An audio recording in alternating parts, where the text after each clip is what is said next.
Hello YouTube, welcome back. This is EasyB with EasyB Tactical. A follow-up video on my Henry Model X 45 Colt. If you're not a subscriber, subscribe, share the video. I'm gonna do a quick review. It's been about a year since I've had it. I'm gonna talk to you about my shooting experience, what I think of the rifle, and what modification I've made to it. Let's get started. Henry Model X. This one is chambered in 45 Colt. As you can see, the rifle is not stock anymore. But let's go from the back buttstock to the muzzle to see what I've done to it. It started as a full synthetic rifle initially, but now it's been modified. So the reason I mentioned the base configuration is because mostly this is a synthetic rifle, which made the weight about 7.3 pounds from the factory. However, I think it's much heavier now, much heavier. It is heavier now because I've done a few pieces which we are going to talk about in a second. This is a 45 long Colt chambered rifle, which has a 7-round magazine tube capacity, I should say. It's about, the barrel is 17.4 inch long. The overall rifle is about 36 inch long. It's made by Henry, per the title, per the name, Henry Model X. It comes with a threaded barrel, which is threaded on 5.8 by 24. So if you think of a lever action rifle, this is a modernization or tactical view of a lever action. Of course, this one is unloaded. There are no ammunition. One of the particularities of the Henry Model X compared to a classic one would be the black, all synthetic, mostly synthetic furniture. The other particularity for me, at least, was this was my first lever action that had the side loader,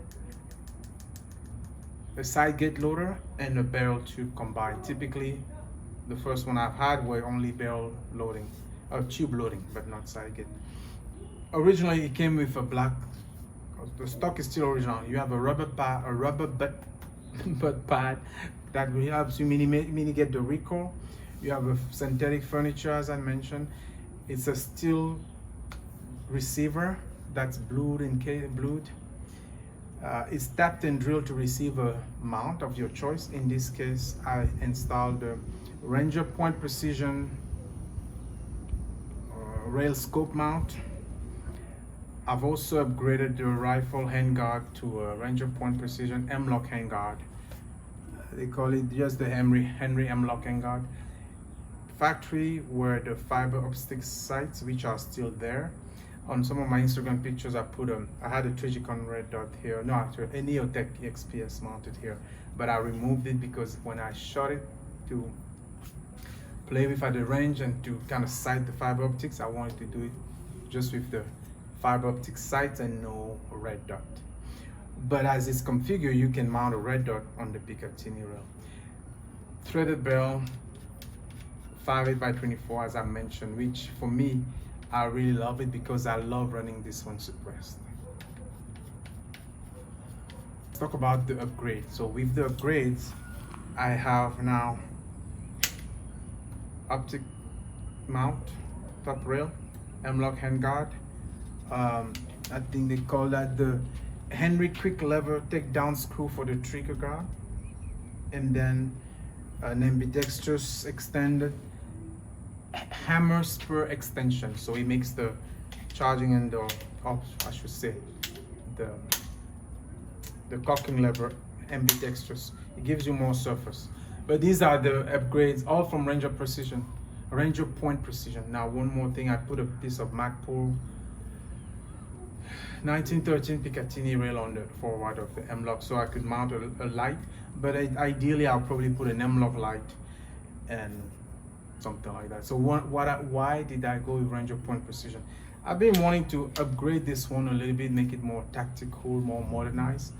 I typically wait before I upgrade rifles or guns, but I finally pulled the plug because I've had this one almost more than a year now. Rangerpoint Precision, one thing I like about the M-Lock barrel, the M-Lock handguard, is the fact that it's a very good mounting system. It was a little bit of challenge to installing the the M-lock guard, after I removed my original one, I almost bent the tube.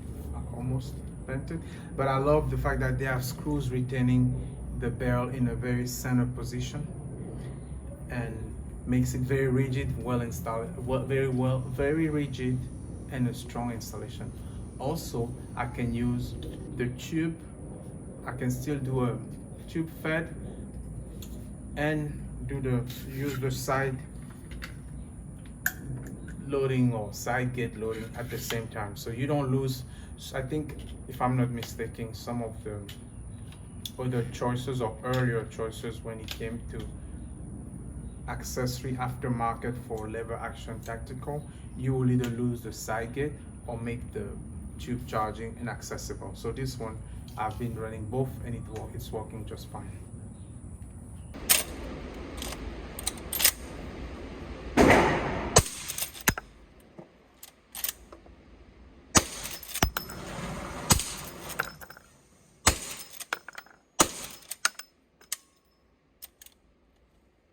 Time.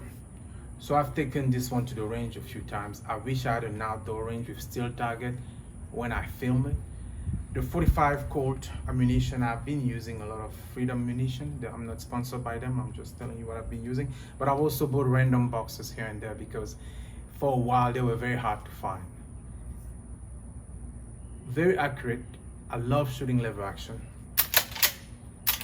I don't know, there's just something about lever action that makes you feel like a cowboy, and this makes you feel like a future cowboy, a futuristic cowboy, or a modern cowboy. I love running this suppressed.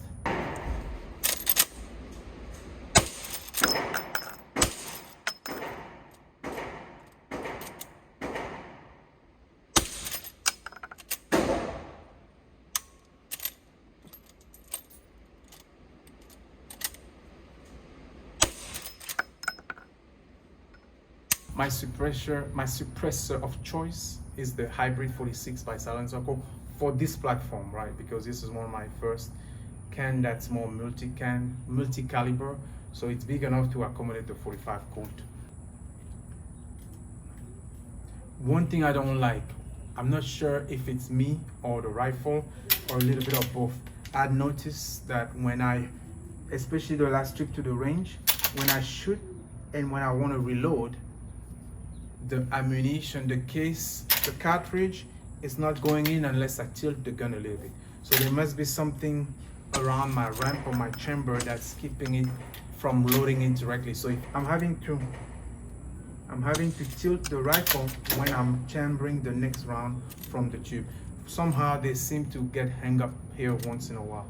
So that is the one thing I'm not too happy about. I need to figure that out. And last week when I went to the range, it really did happen a few times, too many times that I cared for. Initial impression, I think this one, I bought it more than a year ago, I think February last year, for about 900. I now see them going for 1300 or 1200, depending on what you're looking at.